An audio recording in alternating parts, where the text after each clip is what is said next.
जय जिनेंद्र साहब। सब्जेक्ट है मृत्यु। मृत्यु किसे कहते हैं?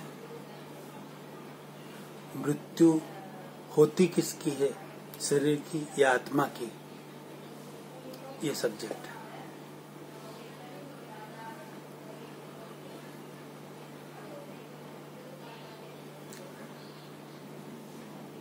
हर जो संयोग मिला है वह वियोगी स्वभाव का है। फिर पॉजिटिव हो या नेगेटिव हो, प्रतिकूल हो या अनुकूल हो, पुण्यवान वाला हो या पाप वाला हो, इसलिए किसी को दुखी होने की जरूरत नहीं है। किसी को भी आप समझ लीजिए, आपको यदि पाप का संयोग मिला हुआ, आप दुखी है, तकलीफ में है, पीड़ा परेशानी में है, बहुत हर तरह से परेशान है, तो उसका वियोग है। जो एक पाप का संयोग मिला हुआ है ना, उसका एक लिमिट है, टाइम है, वह खत्म होगा एक दिन, 100% होगा। आप चिंता ना करें। दुख के बाद सुख आएगा ही आएगा। पहले दुख था, पहले सुख था तो दुख आया। सुख रहा क्या कायम के लिए? नहीं रहा ना। तो ये दुख भी कैसे रहेगा? उसका भी जैसे सुख था, एक संयोग मिला, पुण्य का सुख आया, तो वह पूरा हुआ। यानी कि हर संयोग वियोगी स्वभाव के, यानी कि पूरे होने वाले हैं। दुख आ गया वापस, तो ये दुख भी वियोगी स्वभाव का है, यानी कि वो भी पूरा होगा। और सुख आएगा, और सुख जो आया है वापस, वह भी वियोगी स्वभाव का, वह भी पूरा होगा। यानी कि इस आत्मा के अलावा सब कुछ, जितने भी संयोग है, सब विनाशी स्वभाव के हैं। यानी कि वो एक दिन नष्ट होंगे, पूर्ण होंगे। उसी तरह ये मृत्यु लोक है। यहाँ पर जितने भी व्यक्तियों ने जन्म लिया है, फिर वह कोई, इसमें किसी के लिए कोई अपवाद नहीं है। किसी के लिए भी कोई अपवाद नहीं है। इस अर्धकाल चक्र में 6 यारों के अंदर सनातन धर्म को देखे तो सतयुग, द्वापर, त्रेता और कलयुग, इस काल में इसको अर्धकाल चक्र भी जैन धर्म में कहते हैं। अर्धकाल चक्र में 63 सलाका, यानी कि श्रेष्ठ पुरुष होते हैं। उसमें से 24 तीर्थंकर होते हैं, 12 चक्रवर्ती होते हैं,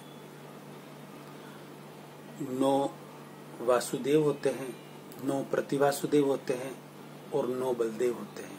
ऐसे करके ये सर्वश्रेष्ठ पुरुष होते हैं। 63 इनको कहते हैं, 63 सलाका पुरुष। तो ऐसे सर्वश्रेष्ठ पुरुषों को भी, बलदेवों को भी, भगवान राम बलदेव की पदवी थी, भगवान श्री कृष्ण को वासुदेव की पदवी थी, रावण को प्रतिवासुदेव की पदवी थी, जरासंध को प्रतिवासुदेव की पदवी थी।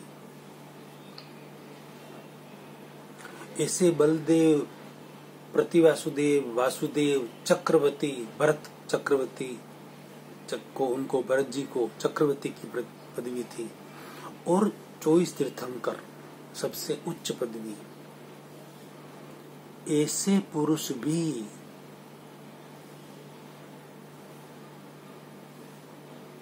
मृत्यु को प्राप्त हुए। यानी कि जो 24 तीर्थंकर होते हैं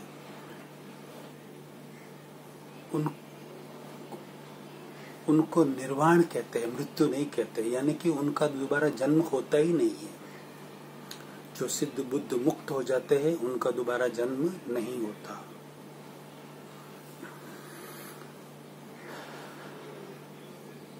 जैसे भगवान राम का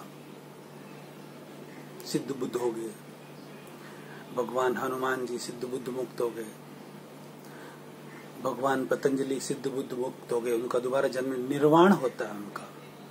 तो मृत्यु किसे कहते हैं? ऐसे व्यक्तियों के लिए भी कोई ऑप्शन, कोई अपवाद नहीं है, यानी कि इस मृत्यु लोक में जो आया है उसे एक दिन छोड़ के जाना ही पड़ेगा। फिर वो कम आयु में जाए या पूरी आयु करके जाए, उसे जाना ही पड़ेगा।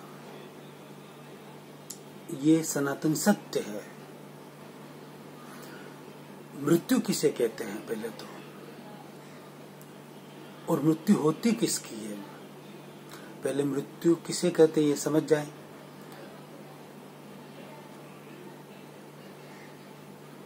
इस शरीर में से जीवात्मा निकल जाना,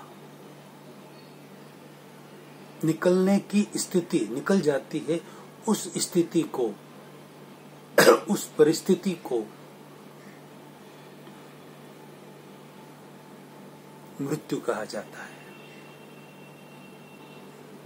अभी ये शरीर जो है मिश्र चेतन है, न तो जड़ है पूर्ण रूप से और न पूर्ण रूप से चेतन है, मिश्र चेतन है। तो इसमें से जीवात्मा, आत्मा निकल जाना बाहर, उस अवस्था को मृत्यु कहते हैं। उस अवस्था को, ये मृत्यु की परिभाषा है, शरीर से आत्मा बाहर निकल जाना, जीवात्मा बाहर निकल जाना, उस अवस्था को मृत्यु कहते हैं। अच्छा, मृत्यु होती किसकी है? शरीर की मृत्यु होती है क्या आत्मा की मृत्यु होती है? किसकी मृत्यु होती है? तो आप में से बहुत सारे यही कहेंगे कि शरीर की मृत्यु होती है। अमुक व्यक्ति ये भी कह सकते हैं कि आत्मा की मृत्यु होती है, जो आत्मा परमात्मा में नहीं मानते उनकी आत्मा नष्ट हो जाती है, ऐसा भी कहेंगे जो नहीं मानते हैं आत्मा परमात्मा में। लेकिन रियलिटी यह है निश्चय नहीं की दृष्टि से कि न तो आत्मा की मृत्यु होती है, न इस शरीर की मृत्यु होती है। मृत्यु तो एक अवस्था है। शरीर से आत्मा बाहर निकलने की एक अवस्था है, उसका नाम मृत्यु है। तो मृत्यु होती किसकी है? आत्मा की भी नहीं होती, शरीर की भी नहीं होती। आत्मा तो अजर अमर है, वह तो इस शरीर से पहले भी था, इस शरीर में भी है और इस शरीर के बाद भी रहेगा। अजर अमर है, अविनाशी तत्व है, उसकी मृत्यु कभी हो नहीं सकती, वो कभी उसका विनाश नहीं होता। अविनाशी तत्व है, अविनाशी, जिसका विनाश कभी नहीं हो सकता। सॉरी। तो इस शरीर की मृत्यु होती है। शरीर तो जड़ ही है पहले से ही, अभी मिश्र चेतन है। आत्मा निकल गई तो शरीर तो जड़ ही है, वो तो मरा हुआ ही है, उसकी क्या मृत्यु होगी? अरे तो मृत्यु होती किसकी है? शरीर से आत्मा बाहर निकलने की अवस्था को मृत्यु कहते हैं, लेकिन मृत्यु होती किसकी है? अब निश्चय नहीं की दृष्टि से समझे कि मृत्यु होती किसकी है।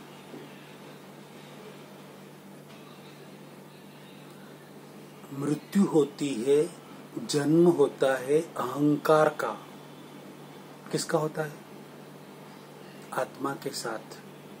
आत्मा और पुद्गल एक साथ साथ पूरे लोक में व्याप्त है। काजल की डिब्बी की तरह खींचो खींच भरे हुए हैं, इतने पास पास में है। आत्मा और पुद्गल परमाणु दोनों साथ में रहने से तीसरा तत्व उत्पन्न होता है, ऐसा साइंटिफिक लॉ है, विज्ञान है ऐसा कि दो तत्व मिलने से तीसरा तत्व भाष्यमान होता है, तीसरा तत्व दिखाई देता है। तो तीसरा तत्व क्या उत्पन्न हुआ? अहम उत्पन्न हुआ। अहम से अहंकार उत्पन्न हुआ कि ये मेरा। बाहर जो दिखने लगा उसे, ये सब मेरा। एक्चुअल मेरा कौन था? मैं कौन था? आत्मा। मेरा कौन था? आत्मा। फिर शरीर बना तो कि ये मेरा शरीर, ये घर मेरा, गाड़ी मेरी, मेरा मेरा होने लगा। यानी कि मेरा कहने वाला कौन? अहंकार। जो आत्मा और शरीर को भिन्न नहीं समझते, जिनको वेद ज्ञान नहीं है, जिनको सेल्फ रियलाइजेशन नहीं है, वो बीच में ये अहंकार है। अहंकार का ही जन्म होता है और अहंकार की ही मृत्यु होती है। इस पूर्व भव से जो अहंकार लेकर आया है उसका जन्म हुआ, पूरी लाइफ में अहंकार साथ में रहा और नया अहंकार चार्ज किया, वह भी उसके साथ है। तो अहंकार की ही मृत्यु होती है, न कि शरीर की मृत्यु होती है, न आत्मा की मृत्यु होती है। आत्मा मृत्यु तो सिर्फ एक अवस्था है और कुछ नहीं है।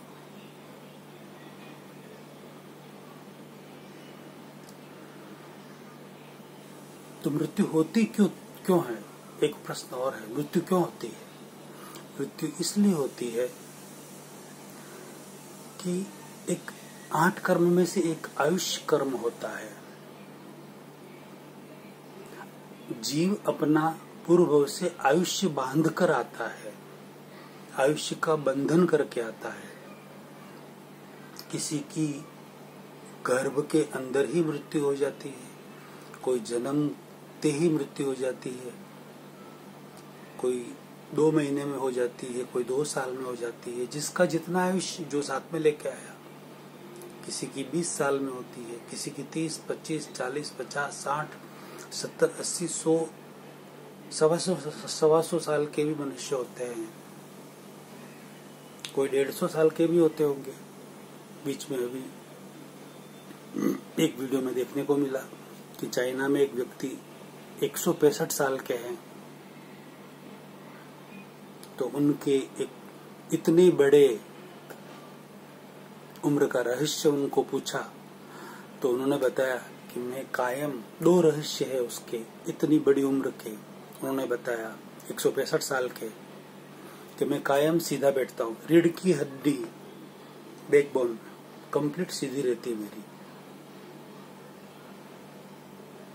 इसलिए मुझे किसी तरह की कोई तकलीफ नहीं रहती। उसके अंदर प्राण अच्छी तरह से चलते रहते हैं, शक्तियां जो भी है वो अच्छी तरह से, रस या जो भी ऊपर चीजें आना होता है शरीर को चलाने के लिए, वो अच्छी तरह चलता रहता है। मैं कायम सीधा बैठता हूँ। दूसरा कि मैं 1 मिनट में 7-8 श्वास ही लेता हूँ, यानी कि श्वास नाभि तक लेता हूँ, खींचता हूँ, नाभि तक खींचता हूँ, इतना धीरे धीरे श्वास, और लंबा गहरा श्वास लेता हूँ और नाभि से वापस उतना ही धीरे धीरे श्वास छोड़ता हूँ।